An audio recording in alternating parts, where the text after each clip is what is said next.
everything, and making sure that the times were right. I stepped up to the plate. My whole class, we stepped up to the plate. Everybody did their jobs. We executed. And at the end, the teacher told us that we succeeded. So shout out to teacher Gene, Mr. Gene. He was a great guy. Today was the last time we're going to work with him before we graduate. I only have 8 weeks left before graduation. So, out with the old and in with the new. So what I want to do now is I want to get into some news. I want to catch you guys up on some local news. Well, today I was checking out my news feed and I saw that a young woman in Cleveland, 27 years old, she was kidnapped. And I had it right here on the screen 20 seconds ago. See, I was moving too fast for my own good. So I'm going to dip off into the story that I remember instead of trying to read it. So it was a young lady. She stopped in the Marathon gas station, or a gas station like on, I believe it was 55th. And she told the clerk that she had been kidnapped, and that the guy was in the car. She gave them her license plate number. And she gave him the license plate number. Here it is. She gave her the license plate number, and the woman called the police. And a few hours later, they arrested the guy on 185th and Euclid. I guess he was trying to, dip off and get her out the way. Fortunately, the police were able to catch up with the guy. He's been arrested. And the woman, she was reported to be wearing a pink hooded sweatshirt and light blue jeans at the time of the incident. The gas station clerk said that her name was Johnson. The gas station clerk said that Johnson also appeared to have an injured right eye. So this woman went through, some things, and you'll never really be able to understand how she's probably feeling right now unless you go through something like this. So I'm sure there are some people out there that can relate to this woman. So just keep this woman in your prayers because we can do all things through Christ, and she can bounce back from this. And she can live a life again. Also in Cleveland and local news, the Cleveland Clinic. We're going to go into some business news right now because everybody likes money and everybody hates losing money. But unfortunately, the Cleveland Clinic will be cutting its 2014 budget by $330 million. So in order for them to be cutting that budget, $330 million, they must really, really be working with some money. So hopefully, people that or that you're close to won't be caught up in those cuts. And then, hopefully the people that are caught up in the cuts, their families, they're still able to provide for their families and give the things that they need to be productive citizens. Because the unemployment rate is very low. It's very high, and it hasn't decreased in the African American community in a whole year. I just heard a quote yesterday. So that's some more news right there. And in sports news, we got to talk about the Cleveland Browns. The Cleveland Browns will be starting their third-string quarterback this week.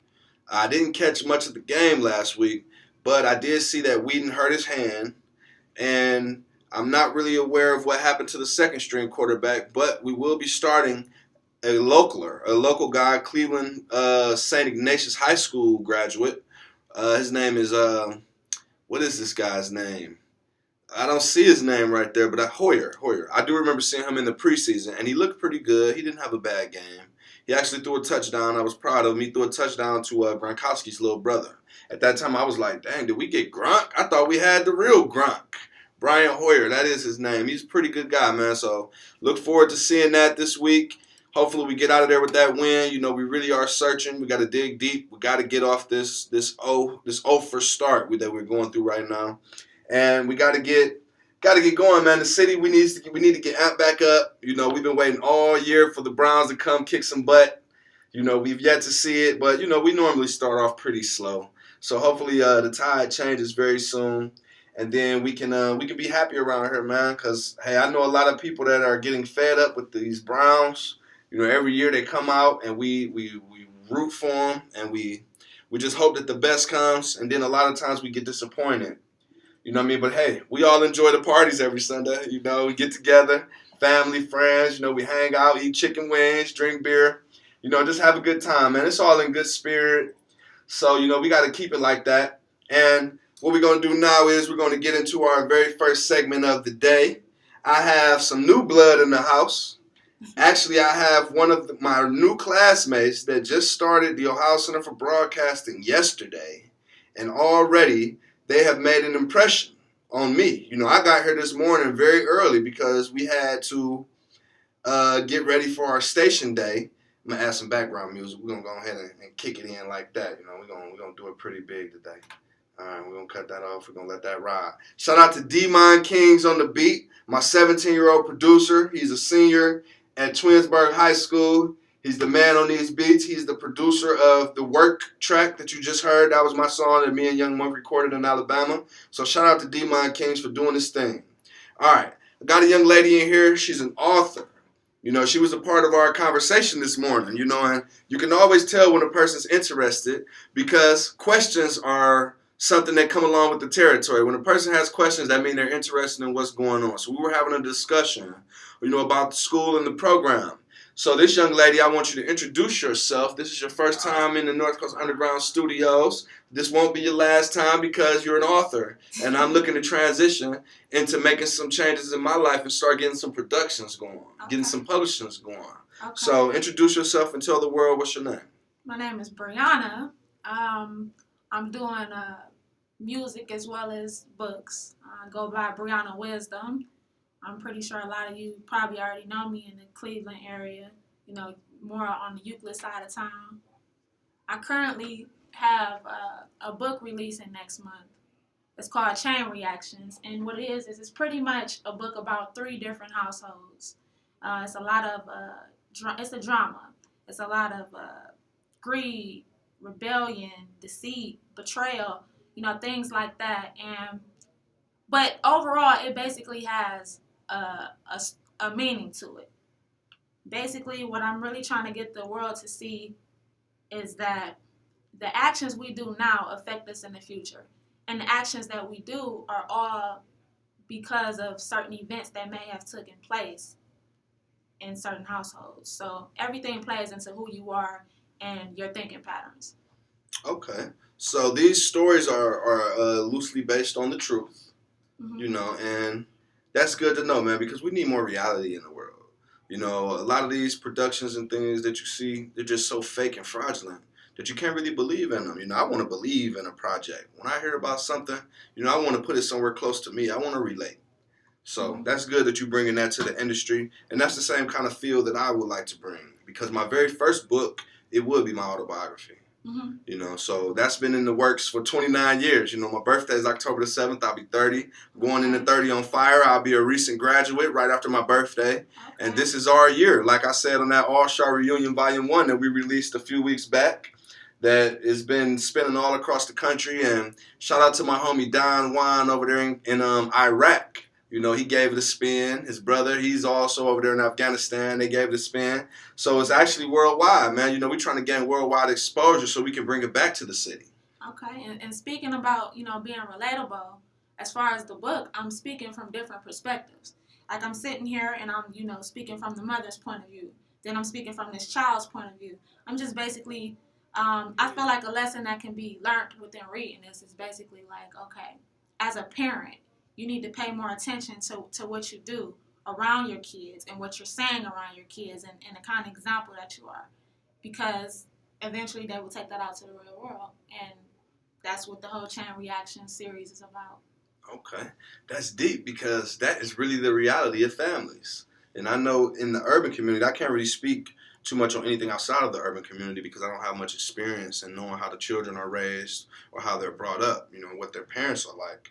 Because I didn't have any friends other than, you know, my African-American friends. I grew up in East Cleveland. I grew up in different areas. I went to 12 schools before I graduated. But I was born in East Cleveland and I graduated in East Cleveland and I still live in East Cleveland. But honestly, the things that you do see, and because in the black community, African-American community, we treat our parents as like our kings and our queens. We really, really, really look up to them. That's all we know. You know, so it's very disappointing when you get to a point in your life when you realize that, you know, the person that you've been holding so high may not really be the person that you thought they were. You know, so it's always good to keep that example positive and, you know, don't just speak it, you know, live the positivity. Exactly.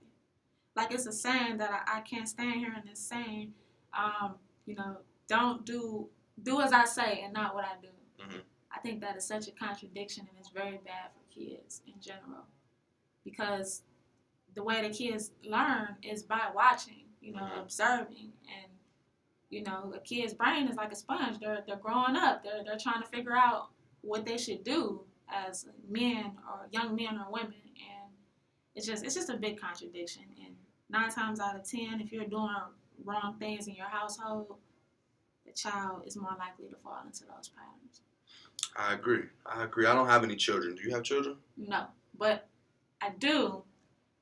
I'm very observant, and I do have a lot of kids in my family, and I'm just watching how their childhood is playing out. Okay, that's cool. That's what's up. So you like an advocate?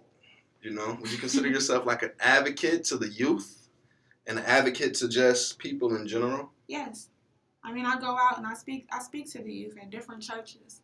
I also do positive rap, and I do Christian rap and things of that nature. So I do a whole lot of encouraging others and, trying to help people get on the right track. And not only that, I'm doing a whole lot of trying to practice what I preach, because it's like we just said, being an example is the best way to show somebody, positive impact. Definitely. I agree with that 100%. And I base my life off of positivity. Every day I wake up, I try to wake up on the right side of the bed, because I know that it only takes for me to wear off on one person in a negative way for them to have a bad day, or for them to just think that that's the way that, you should wake up, because sometimes you might go to your job or something and your boss might be mad, so it's like you looking at the boss like, dang, you're the head, maybe so when I'm the boss, maybe this is how I should treat people. Right. And it's easy to be misguided. Right. You know what I mean? Because it's not a lot of examples of positivity. You really have to search for those. You really have to look and dig deep for positivity. But luckily we got the internet. And, hopefully at some point people will really use the internet to their benefit. We spend a lot of time on social media, trying to see what's hot, what's the newest fad, and what gossip is going on and things like that. But there is a lot of knowledge there. It's the World Wide Web. It's knowledge from all over the world, all over the globe. And let's take advantage of it, use it for our full benefit. And, the internet is my home base right now. I base my radio show, Libra Skills Radio, formerly, but now it's Friends of the Skill Radio, out of the NorthCoastUnderground.com, which is at the Ohio Center for Broadcasting. And when they first told us about the opportunity to get on air, they let us know that it was internet. So I immediately knew that it was global. So it's like I've really been trying to build my brand on a larger scale than just being so local, because I know that Cleveland, our economy is down. So it's not a ton of money floating around. So that means it's not a lot of jobs floating around. So in order to really, really branch off and, manage myself the way I need to be managed, I need to be able to look further than just my local scope. Right. So that's something they're going to teach you here at this school. They're going to let you know that if you want a job in broadcasting, that you're probably going to have to go halfway around the country for it. Right. The world is bigger than just our surroundings here. I agree. Have you ever lived outside of Cleveland? I never lived outside of Cleveland, but I've traveled outside of Cleveland. Okay. Like I've been to Miami, fell in love. I want to go back to Miami, but I gotta wait. Okay. Gotta wait till I get there. Yeah, I've never been to the ocean before. I've never seen the ocean. It's beautiful out there. It's really relaxing. Everywhere, every street that I went on in Miami, I promise you there was someone working out freely on the corners, drinking. They're eating healthy. I was on Ocean Drive. It's a big party street, but in the same breath, like during the daytime, everyone's exercising and walking their dogs and smiling and waving at you. And I'm just like, wow, the energy down there is just way better than it is. Totally different than your normal walk, to the store in Cleveland. You're gonna see some stuff. You ain't gonna see nobody working out. You might see somebody on a bad trip. They might be on the corner boxing or something, throwing them gang signs, but that's because they didn't hit that water or something. And it's real encouraging to see it too. I think it'll probably, if we had that kind of atmosphere here, I think it will encourage other people to want to work out, because it's comfortable. Like they made me want to go in and be like, let me put on some shorts and go running. Okay. That's what's up, man. Like you said, positivity breeds prosperity. So it's good to put yourself in positive circles. And that's why I'm glad I had the opportunity to meet you and get you in here and show you that my hand is extended when you need it, and that you're always welcome at the NorthCoastUnderground.com and the Friends of the Skill Radio Show. I got to make sure I get you one of these bands. This is my marketing. Friends of the Scale. This is where it came from. It's two sides to the band. Very Second nice chance. band, too. Thank you. Second chance, because we all need a second chance, and it's not about somebody giving you one. It's about you taking yours. And the backside of it represents the Friends of the Scale, which is my hashtag. Facebook, Instagram, and Twitter. And I have over 650 photos of me introducing my brand to people all over the city and in Alabama and when I was in Pittsburgh last week. And people everywhere have been receptive to the positivity that I bring to the table. That's awesome. You know, I never have my hand out. I'm always trying to give because you never want to get a bad reputation of somebody that's a user. Mm-hmm. You know what I mean? And that's not what I'm here for. I know that I had skills when I got here. I acquired more skills since I've been here. And I've just been really trying to branch out and build my brand. And things have been working. That's awesome. I would like to thank you for this opportunity. And I want you to get on my show when I start my show up. It's going to be called Wisdom Talk Radio. Okay. So. That's what's up. You got that. Yeah. It's a bet. Okay. Thank you. All right. You're welcome. All right, guys. I'm going to get you out of here to some more music. I'm going to get you down to Michael John, Ups and Downs. This is a new one. I haven't heard this one before, but I'm pretty sure if it's playing on the NorthCoastUnderground.com, that's right where it needs to be. I'll see you guys in a minute. Okay. So when we I'm sorry, you probably gonna be in here sneezing. You probably gonna be in here sneezing. What'd you spray? It smell good? Yeah. So can I name my radio station? Man, whatever you want. she about to get real up in there, man. In that. And that nigga, Damien, she was about to get real in there. Like, he want to still talk shit. I got the right to be mad about my show. That we just did? Yeah, I got a right. I didn't get to talk none at all during my show. Not one talk break. I had people running in there telling me to do this over and over and over again. How many people raised their hand to be program director? Well, you did. If you couldn't handle the fucking job, you shouldn't have took it. He all jumping in white boy and white dude face in there and every fucking thing. Cause he's Cause he telling them like, chill out, let the shit go. He steady in there talking shit to Troy like, dude, I don't give a fuck about none of that. We deserve a fucking F, like I said. I don't think we deserve I think so. I think so.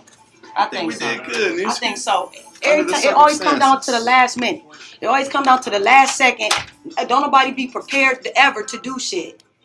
Nobody never prepared. That's why our shit don't never come together. And if I want to